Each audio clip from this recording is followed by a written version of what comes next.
कांग्रेस नेता सचिन पायलट ने कहा, यह हमारे सभी के लिए एक महत्वपूर्ण दिन है। कांग्रेस पार्टी केवल अपनी पार्टी के लिए नहीं बल्कि भारतीय मूल्यों और हमारी लोकतंत्र की रक्षा के लिए प्रतिबद्ध है। हम चुनौतियों का सामना कर रहे हैं, संस्थाओं से समझौता किया जा रहा है और समाज के कुछ हिस्सों में वैमनस्य फैल रहा है। कुछ ताकतें हमारे विभाजन का फायदा उठा रही हैं और उन्हें राजनीतिक रूप से उकसाने की कोशिशें कर रही हैं। यह हमारे लिए अस्वीकार्य है। Parts of our society, we just saw recently,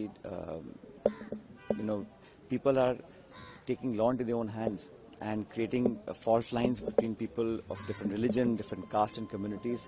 That's unacceptable. I think we have always stood the test of time. This country stands united, but there are certain forces that are taking advantage of our divisions and trying to politicize it. That's unacceptable to us. But today, the Congress party is now launching a massive program to make sure that the people's voice is heard and the government is forced to withdraw the abolition of the Narega. The Narega program was launched as a single program, largest work program given as a constitutional right.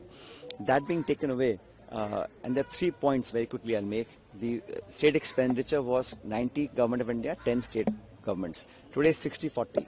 The new act proposes that the Government of India will decide in villages what sort of works can be taken up. Earlier it was a demand-driven project. Anybody could ask for any amount of funds. Now there is a cap and ceiling on amount of funds to be used. So last few years there's been a slow decay of the constitutional right to work, and this new bill that they've introduced certainly will damage millions of people across the country, the poorest amongst us, and we will launch a massive campaign across the country to raise awareness and make sure that the government withdraws this changing of the Narega and basically finishing off the right to work as we had envisioned it. Sir, Kharge ji also mentioned that how